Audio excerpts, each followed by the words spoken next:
Good morning. Lawmakers return to Congress tomorrow. They'll be center stage for a controversial debate and an important vote. Should the U.S. launch military strikes against Syria for its apparent use of chemical weapons? Will President Barack Obama follow the will of Capitol Hill? If the U.S. takes military action against Syria, will it trigger another world war?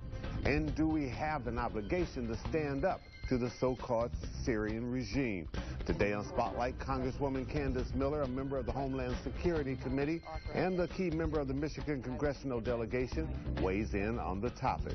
And later on our Sunday morning program, meet Dr. M. Roy Wilson, Wayne State University's new president. Where does he want to lead Michigan's third largest university? It's Sunday, September the 8th. I'm Chuck Stokes, and this is Spotlight.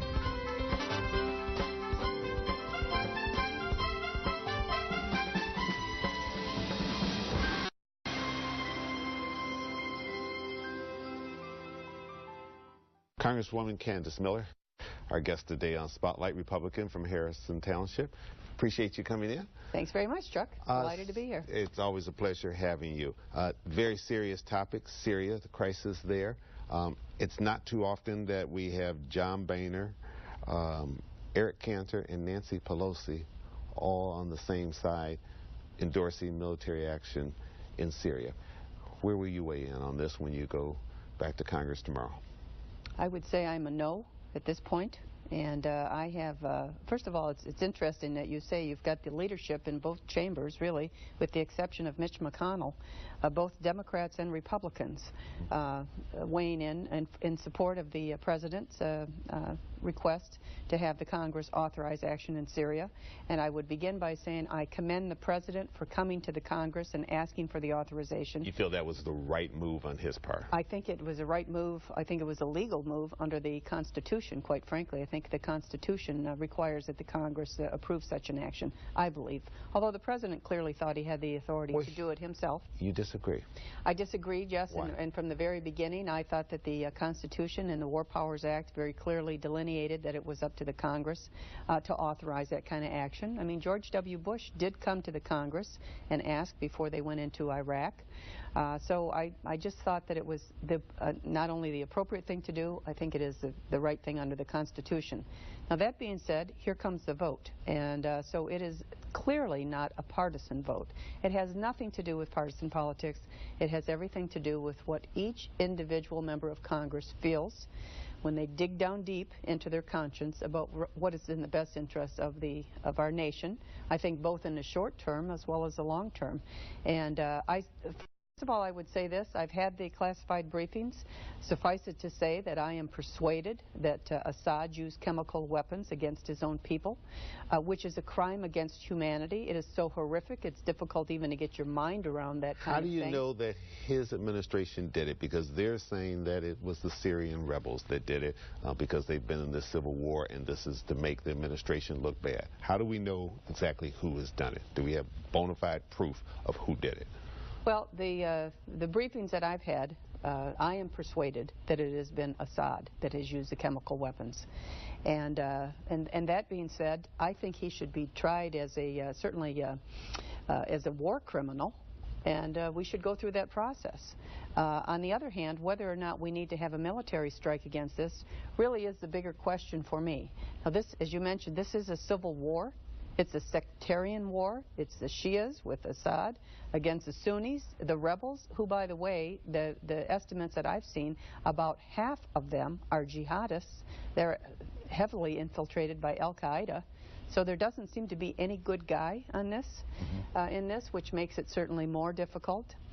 If, in fact, we had an international coalition of the willing, so to speak, if we had our natural allies like the Brits, Italy, you know, some of the European countries, Germany, etc., that were willing to go in with us, that would be one thing. But that is not what's happening. Outside of France, we have no one else that is really willing to assist us. Now, you have a vote of the Arab League that has said, well, they'll be supportive of us to go in there, although even that vote, in my opinion, was a sectarian vote. It's a split between the Shias and the Sunnis. So you don't see this as a security threat within that region at all? I think if there were, then more allies would be lined up? Well, our first question when we use the United States military is, what is the security risk and the vital interest of the United States of America? And I do not see that enough for us to be single-handedly, again, being the world's policeman apparently, going in there. And I think the administration has made the case of certainly moral outrage, which I share. But they have not made the case enough for me to be persuaded to vote to approve military intervention or military strike there. When we come back, I want to ask you what inaction on our part, what that might do to the United States as well as the rest of the world. We'll be right back with Congresswoman Candace Miller from Harrison Township. We hope you stay with us.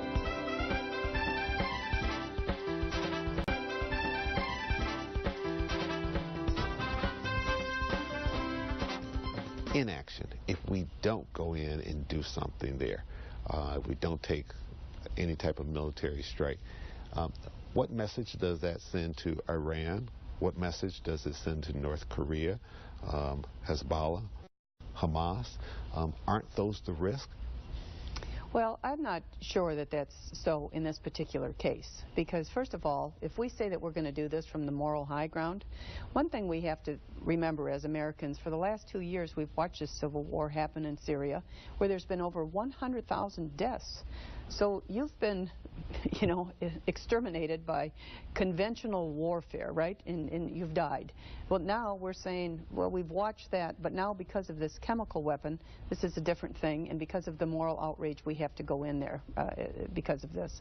But again, I think the civil war... You're saying if we were going to be consistent, then we should have gone in before, rather than all of a sudden because of the August 21st alleged chemical weapons attack. If we're really doing it because of our moral high ground, we need to think about that. And we also need to think, I think, look, this guy is going, Assad, is going to, he knows pretty much where we're going to be striking if we do strike. And he is not beyond putting human shields there. So you can guess what they will be. Women, children, conscripts into his army, and if there is collateral damage, as they call it, which I think there probably will be, and yet we struck because of the moral high ground, I think we need to think about that. Again, the overriding, for me, the overriding concern is what is the United States security interest, our national interest. To tell you the truth, the Middle East, in my opinion, the best thing we can do to help ourselves in the Middle East is to have energy independence in America. We need to get off of foreign fuel. I mean, because there are so many incidences of what's happening now in the Middle East that we are looking at that are impacted because of our dependence on foreign fossil fuel. Congresswoman, are you a solid no on military action, or is there anything at all that can sway you before the vote? I am a solid no. At this time, the thing that could sway me, and I have really tried to keep an open mind, is if there was an international coalition, as I say, if we were part of an international coalition, the entire civilized world was going in on this, that would be one thing. But for us to go it alone, I just don't think is the proper path. In your mind, how is this different than Iraq, which you did support military action there in Iraq? And at that time, it was led to believe that there were chemical and nuclear weapons being used. Later found out from intelligence that that was not the case. But how is this different? Well, I think or has that made you more cautious? It has made me extremely more cautious. I'm going to just tell you that. Now, I was not in the Congress when they voted to go to war in Iraq, so I didn't take that vote, but I'm sure I would have voted yes. I mean, everybody voted yes, pretty much, for that. But if you recall, there were chemical weapons that Hussein had used against the Kurds. Over 1,000 people had died. And look, after 12 years of war, so many American lives and Allied lives that have been lost, and the treasure that we've spent on these wars. And where are we? Interestingly enough, talking about the vote in the Arab League, Iraq voted no. So they vote no against action here, although they watched Hussein gas 1,000 of their own people. That's why I say it's a sectarian issue, I believe. And again, it's a civil war in Syria. And if we had others that were coming with us, that would be one thing. But to go it alone, I do not believe is the right path. Do you believe that if we take military action, that this could be the start of another war that the United States is in, or even possibly the start of another world war? It's difficult to understand. Only history can really tell you what will happen next. But I think we need to think in terms of retaliation from whomever. Even in regards to Homeland Security, as you know, I'm the Vice Chair of the Homeland Security Committee. Yes. I mentioned to you that the rebels are heavily infiltrated by Al-Qaeda. About half of them are jihadists. What does that mean? How will they retaliate? Particularly depending on how many deaths are caused by our strikes. There's all kinds of unknowns that are out there, and it's difficult to know. But again, I think you can always learn from history and look at what we have done for the last 12 years and whether or not it was right to go into Iraq. Should we allow the UN inspectors to continue? I mean, you can hindsight now. Congresswoman, you have said that you are very pleased that President Obama has come before Congress and said, you know, we need you to weigh in on this. If the vote turns out to be no for going in and doing any type of military action, the president believing that he has the right to be able to do it on his own, if he comes back and does it on his own, despite what Congress has done, what message do you think that sends to the Congress and to the American people? I think that would be a mistake for the president to do that. We'll see what happens. I will say this. If the vote is, now I'm a no, but if the vote is yes, we live in a democracy. And if the vote is yes, even though I voted no, at that point you support the mission, because we must always, always support our brave men and women in uniform who are going to be tasked with carrying out the mission. So we'll see, but I don't think the president should move forward if the Congress votes no. He came to us for a vote.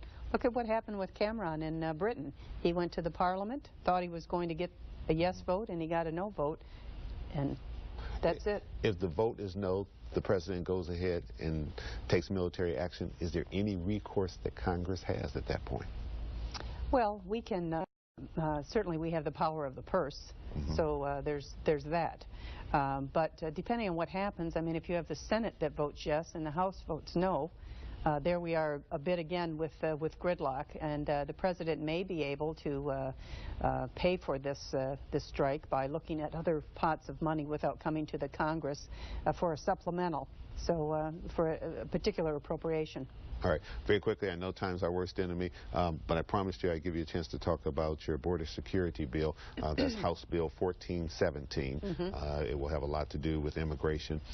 What are the chances? You've been working on this. It's coming out of the Homeland Security Committee. What are the chances that this will go up for a vote, and what do you think the chances are it will pass? I think the chances are better than good that we will actually have a vote in the fall on my border security bill, which I've been working with the chairman of Homeland Security, Mike McCall of Texas. That particular bill came out of both my subcommittee, the border subcommittee, and the full Homeland Security Committee unanimously. Every Democrat, every Republican. And I think in regards to comprehensive immigration reform, before we do anything else, the American people need to know that we have the political will and have a high degree of confidence that we are going to secure our borders. And so, and I certainly believe that. I think it's border security first before anything else. That actually is one of the remunerated responsibilities of the Congress as well. So we must secure our border, I think, before we start moving down a path for other types of immigration reform. Congresswoman, thank you so much for coming in. It's always a pleasure sitting down talking with you. And we'll be back in just